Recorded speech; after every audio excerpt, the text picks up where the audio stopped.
these are really important factors, and I think everyone can make a difference by making that change, particularly at home. You can electrify your home, particularly your cooking, and have a massive impact on the way the future of energy is produced in this country. Today on Dirty Linen, we are talking kitchens. We're talking about changing the world. We are talking about cooking safer and the electric future that we are all marching into. Our guest is Luke Burgess, who many people would know as a chef. I enjoyed his food at Garagist in Tasmania. He's also been in residence at Summertown Aerostologist in Sydney at 10 William Street. Is that right? I think that's right. A while back. He's also a photographer, co-authored a book on Tokyo with Michael Ryan. He pops up in all kinds of places. Luke currently is a global CookSafe campaigner and kitchen consultant. He is going to explain to us what that means. Luke, welcome to Dirty Linen. Thank you, Dani. Pleasure to be here. It is really good to have you on the show. I'm excited about this conversation and about our healthier future. When you meet someone at a party and they ask you what you do, how do you explain yourself?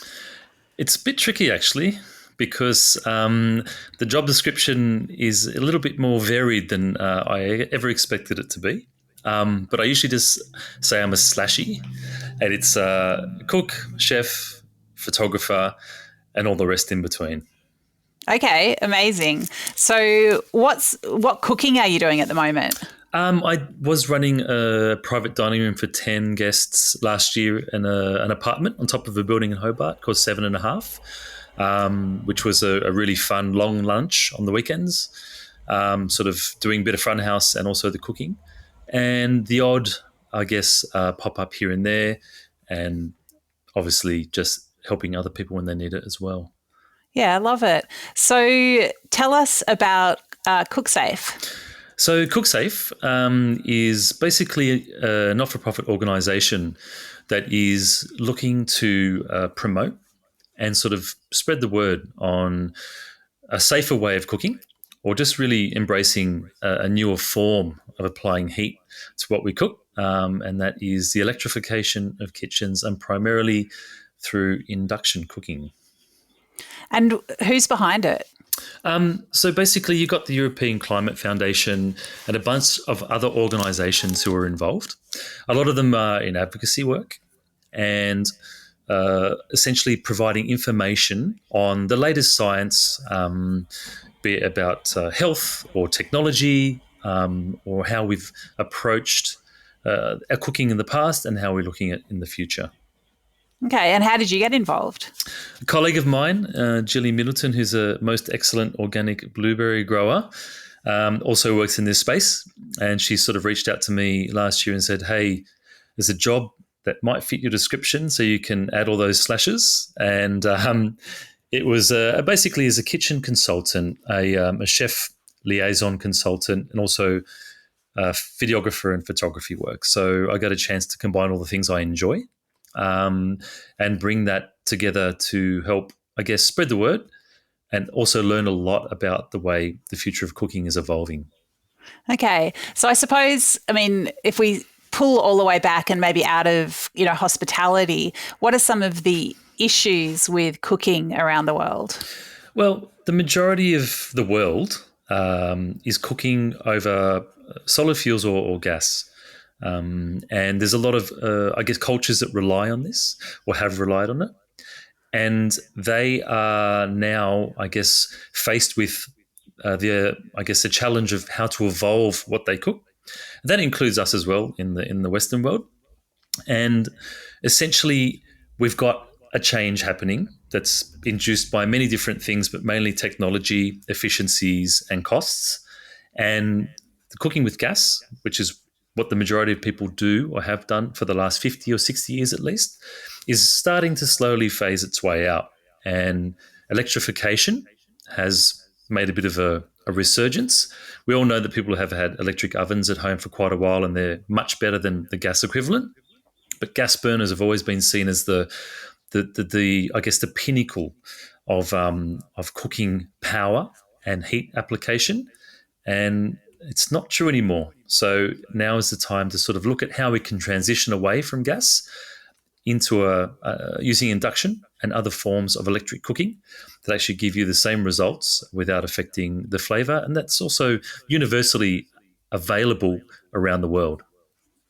And what are the problems with solid fuel and gas cooking? Well, primarily solid fuel is about, smoke and inhaling sort of the fumes and all the toxic components. But outside of that, gas is a bit more of an interesting one because it's non-renewable. Solid fuels essentially can be renewed if you were to regrow forests in a sustainable and managed way. And obviously, we can't live in a zero carbon world. We need to still have some carbon out there to keep the planet from freezing over. But in terms of gas, it isn't renewable, and it's also quite destructive in the home and also to the environment. But essentially, with gas, we're looking at, I guess, all the things we don't know about it. Its emissions, the way it behaves, the fact that it's a fossil fuel being piped directly into your home or business. It's volatile, and it's also, I guess, in quite bad for us in terms of our health, with many things I didn't realise before I got involved. Yeah, well, I think indoor air quality or household air pollution is like a massive killer. Like, I was astonished to read some of the stats around this. I think it was 500,000 people die in India alone from indoor air quality, and it's like over 3 million people around the world, according to the World Health Organization. I mean, that's urgent. It is, and it's also, just the tip of the iceberg. When you think about 12% of all childhood asthma globally is caused by cooking with gas indoors. And that is from gas stoves that leak 75% of the time when they're turned off. So even if you're not using it, it's still releasing benzene and other toxic gases and compounds into your home. I think also what's interesting too is at home, we don't use the stove for as long as we say we would in a commercial kitchen. So people's extraction or ventilation is probably not as good as it needs to be. And in Australia, it's definitely the case where people don't have the right air management system in their home to deal with the fact that you got a leaking gas fit out or the fact that you're using gas in your home. I mean, I've got gas at home and I am looking at it sideways these days, just thinking about transitioning. And I suppose, a lot of people listening to this that work in hospitality would be thinking, well, yeah, sure, sounds nice from a health perspective, but gas is what I've always used and it's what works best as far as cooking goes. Is part of what you do looking at some of those notions? Absolutely. And I think it's probably one of the most important elements because the fact that people feel this way about gas, and I was brought up and trained on gas, I grew up with the natural gas promotions and dancing ladies, the blue flame and shaking the pans and being busy and all the rest of it. But what you realize with gas is that the technology has been superseded. And in pure figures alone, if you're looking at from an economical standpoint, gas has 32% efficiency. It means 68% of the gas is lost into the atmosphere, either through extraction or you've inhaled it. So you're losing twice as much of the energy as you are actually using. With induction, not electric tops, but induction cooktops, 85% efficiency. So almost 3 times as efficient as gas. And I think this is a huge distinction, and one that I think as well means that we have to look at the way we cook and change our behaviours in regards to that. What do you mean by that? What behaviours do we need to change? Well, I think in design and the way we lay out kitchens and the way we heat our food, the way we cook, with the gas range, we've always had, 4 burners, 6 burners, 8 burners, a target top, all of these things that are there for instantaneous use and reaction. But essentially, once you switch to induction units, you can almost halve the requirements because the response is instantaneous. And we look at a much calmer, less intense environment where the food itself is actually going to get better attention and detail. It's much cooler. There's less noise because the extraction requirements are less. And at the end of the day, I think a lot of the energy that have been in kitchens in the last 20, 30 years, with that real bravado and sort of clashing and banging and whatnot, just wouldn't exist in a kitchen where induction was the primary source of applying heat to your food. And from the cases I've seen, some people say it's remarkably different how you interact with the food and the equipment you're working with as well. That is so interesting. Do you put a lot of that down to the noise? And I suppose, when there is noise, you have to go a bit louder, then the next person has to go a bit louder, then, so it escalates. Is it that? Is it the fact that that we're feeling hot? I mean, what do you put that down to? Well, they're great questions and great things to consider. And I would say it's a combination of all factors. But what's really interesting, and I think woks are the perfect example for this. Wok cooking, originally wok cooking was solid fuel. It would have been charcoal or wood. So, a nice soft aroma coming from it. Going to gas, particularly in commercial settings, they got some serious power in these HPAC jets.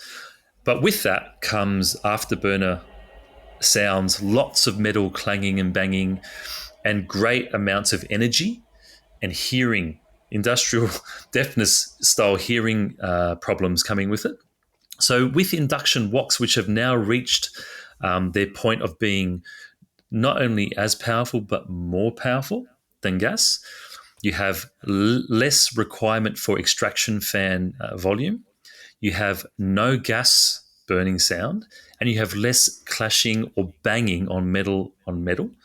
And I think in some cases, like you can look at between 20 and 30 less decibels in your kitchen and at least 10 to 15 degrees less in terms of ambient temperature and fan speeds of up to 80% less.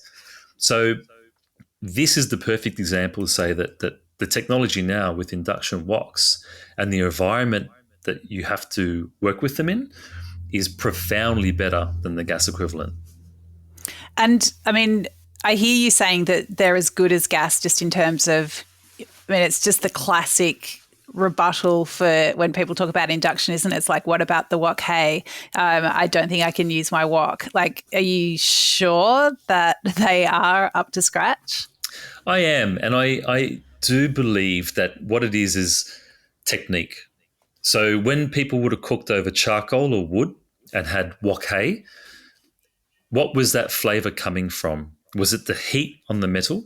Was it some of the smoke coming back in? As we switch to gas, there is no smoke coming out of the gas. All you have is actually nitrous oxide, benzene, all these other pollutants, but you have extreme heat on the metal as well.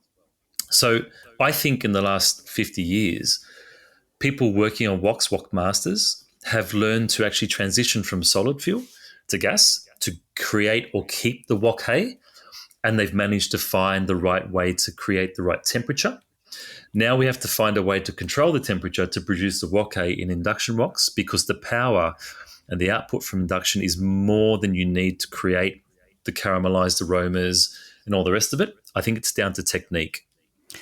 So I guess what you're saying is there isn't this centuries-old tradition of cooking as we think of it now. It's always been in transition. Correct. And I think if you look at wok cooking, for the majority of the time, it was about cooking over wood. And anecdotally, a famous link to that was that the first deforestation of any nation in the world was in China, and their fuel source was depleted. So cutting wood up into small pieces and cooking over a thin metal bowl-shaped object, which is the birth of wok cooking, was in response to changing the technique and the way they applied themselves. So I think we're always in transition, and we're always actually evolving with how we apply heat to what we eat.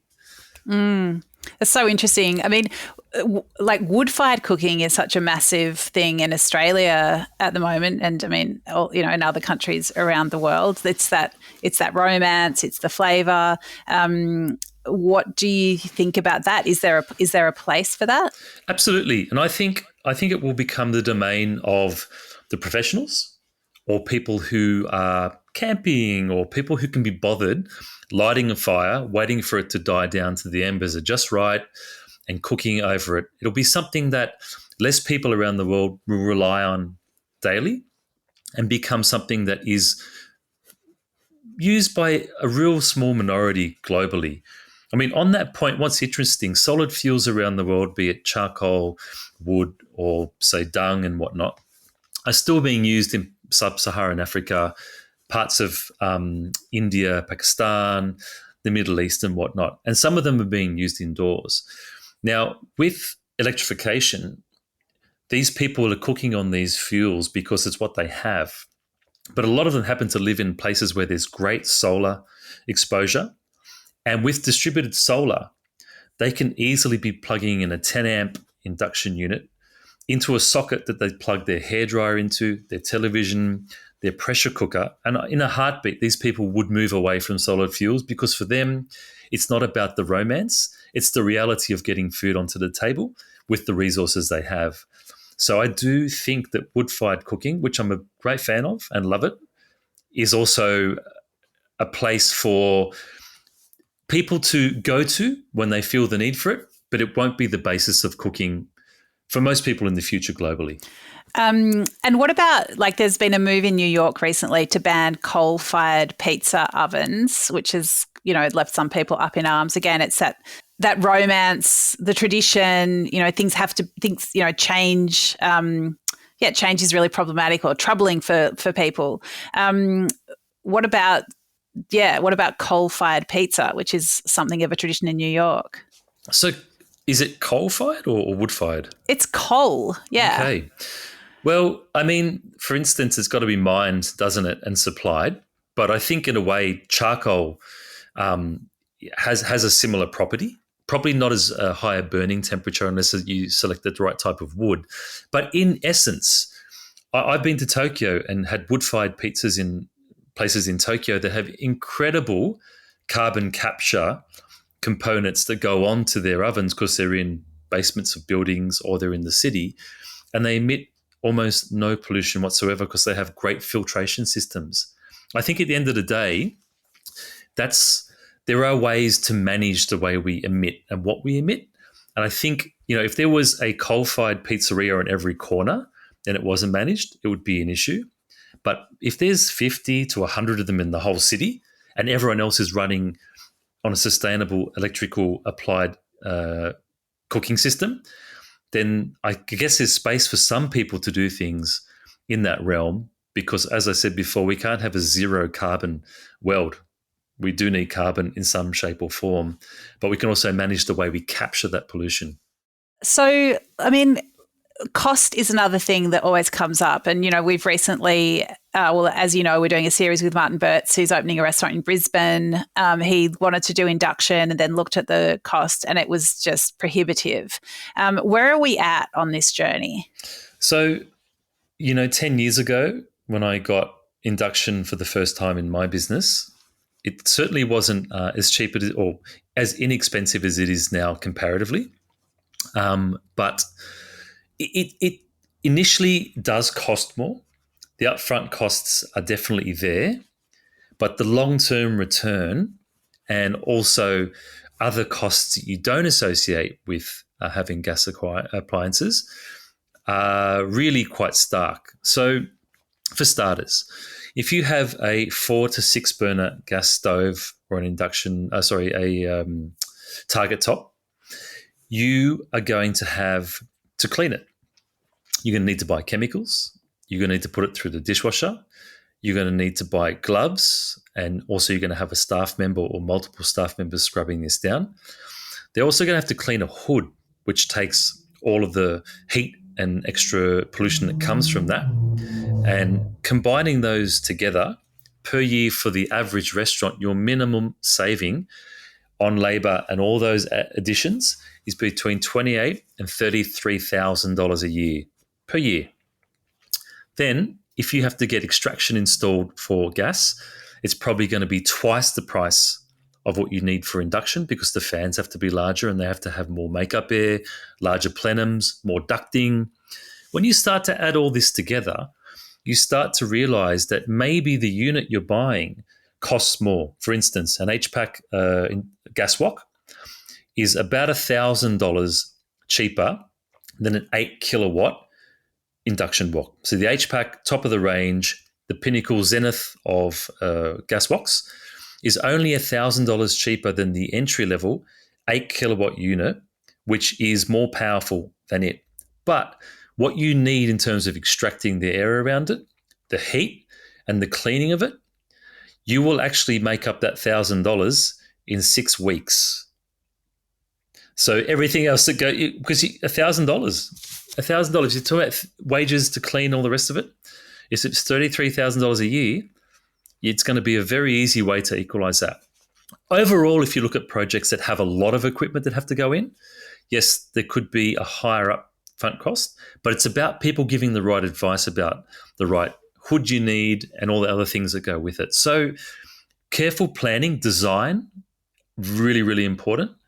And I think just understanding what you need to put your money towards and how to approach it is a case-by-case scenario. And we're learning more about how that comes together.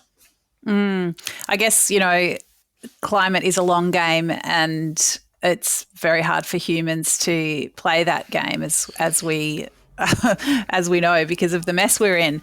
I guess, one thing that I think about, Luke, is that it's all very well for people to make these individual decisions because they know it's the right thing to do in all the ways that you've outlined so eloquently. But really we need big society-wide change to help drive this. We need big corporations. We need governments who are really getting behind it and making it easy for people to make these decisions. What is happening in that space? Really interesting. Yeah, I think in terms of, we talk about carbon footprints and all the rest of it and the onus on the individual, nothing works better than industry and policy sort of leading the way. And at the moment, what people are realizing, particularly in the property sector, is that, assets and the value of assets is really, really important to, the share price of a company or the stability of a superannuation fund. And we have, fortunately, people like the Green Building Council of Australia who are constantly giving information to developers and property owners about how they can build their buildings better to get a higher star rating, which in the end actually increases the actual value of the asset.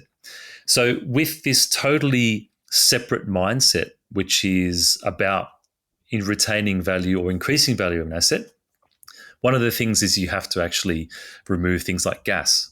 So there's no point having incredible insulation, amazing glazing, upcycled this and that if you're piping a fossil fuel into the building. So in essence, a lot of the property companies are saying, well, okay, we can't have gas. So what's the solution? And when we look at the size of the actual holdings on these properties and who's the owners of them, we are talking over $1 trillion in investments here that will need to shift from gas to electric in the coming decade at least. And that incentive is going to be a huge driver in how we are maybe forced against our will to move with their requirements, because at the end of the day, their assets will lead the priority. So if you're an owner of a franchise like a McDonald's or a walk-on inn or any other person that wants to operate in a commercial property and there is no gas on site, you will have to have an electrified kitchen. So it's not a case of if, it's actually when, and it's moving quite quickly. So are you feeling, how quickly, is it, are most new builds going to be electric? I would say, look, we've got people talking about getting off gas by 2028, 2030, 2032. As an organisation, we're asking for no new builds by 2035 and retrofitting between 2040 and 2045. So we're giving people a lot of time. But actually the property sector is moving much, much faster than that. And they're doing a lot of in-house work on how they heat their buildings with heat pumps as opposed to using any type of gas, how to get the right amount of power in there. So these people are working on it because at the end of the day, I think they need to give themselves plenty of time for contingency and upgrading, but also with new builds, the infrastructure required to bring gas in when it's the only other service coming in, it starts to stand out as being just plainly annoying. So that's the reality. I mean, there's talk about, say, for instance, what will it mean for jobs? But, you've got, say, your electricians who are going to be busier than ever, and you've got your plumbers and gas fitters who potentially may lose one part of their job. But for the next 20 years, who's going to decommission all the gas piping? Plumbers. So they're going to be busy as well. And in the meantime, they'll be transitioning over their role. So this is a huge opportunity for change across all sectors, and everyone's going to be influenced by this. I had to think about this recently and understand that this is going to affect every single person, not only in Australia, but in the world, because without knowing how you're going to keep warm, eat your food, cook your food, power everything in the modern economy, then there's no way to actually understand how you're going to evolve what you do professionally or personally. So this is really one of the biggest changes that we'll all see in our lifetimes. Well, you make it sound very exciting and positive. I mean, for someone who's listening to this and perhaps they're working in a restaurant where, it's gas left, right and sideways, and, the transitioning seems all too hard. I mean, is there anything that people who are just embedded in the old ways can do at the moment? Absolutely. I mean, have a look at why you like using gas. I mean, what is it that draws you to it? And see if you can think of other ways of integrating the technology into your kitchen. For instance, if we can't all go out and buy hardwired 3-phase dedicated induction cooktops, get a couple of bench-mounted ones, give them a go. Try working with them. For a couple of $100, you can get an insight into the technology and how it functions. We now have induction fryers, so fryers that actually have a faster recovery time than traditional ones that require less cleaning. I think in many, many ways, I was asked a question recently about, okay, so give me one pro about gas. Give me one reason why you wouldn't switch over. And I just haven't been able to come up with any answer whatsoever, because I just can't see one. I mean, I think about cleaning, I think about efficiency, I think about results, I think about health, I think about all the other factors, and I do just believe it's a redundant technology. And, I think we will have to adapt and change, but anyone who's sort of a rusted on gas aficionado and wants to keep using it, I guess in some way, shape or form, there'll be LPG or bottled gas or whatnot. But I think it's about horses for courses and finding out how the new technology fits into what you do and slowly start to warm towards it. Luke, we did a series on Dirty Linen recently about Santos exploring for gas, for coal seam gas in the Liverpool Plains. And I spoke to so many people around that and couldn't understand why there was any notion of it going ahead, why there would be this really contentious, dangerous intervention in a landscape that was used it was incredibly fertile for growing food for us all to eat. And the only real reason I could come up with was that the government was in the pockets of the gas companies. It was the only real thing that made sense.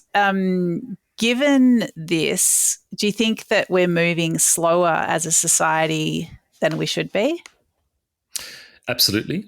And I think, not to get too political, but essentially when you've got the ability to donate money to a political party to lobby them, you have a great deal of power. And I mean, a lot of these companies and businesses that are involved in the energy sector are very much aware of timelines, supplies, sort of when things will begin and when they'll end. And I think dragging it out as long as possible is purely motivated by profit.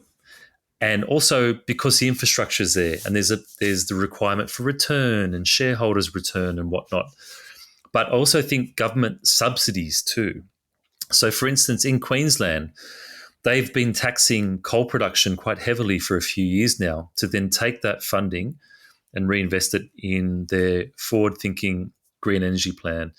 And in essence, it's a great idea. And it's probably what has to be pursued. In a sense, we can't just turn off the lights tomorrow and pray for the sun and the wind. But I think it's really going to be important for large business and corporations to understand that in the future, past fossil fuels, there's going to be a huge market and a great deal of profitability for many, many people if we make that move much faster. And to not, I guess, get too dark on this, but the IPCC have, said we are really at a point of no return now. We have to act now. And I'm no science or climate science expert, and I don't really talk so much about the climate impacts as much as what I know about in terms of the kitchen and whatnot. But these are really important factors, and I think everyone can make a difference by making that change, particularly at home.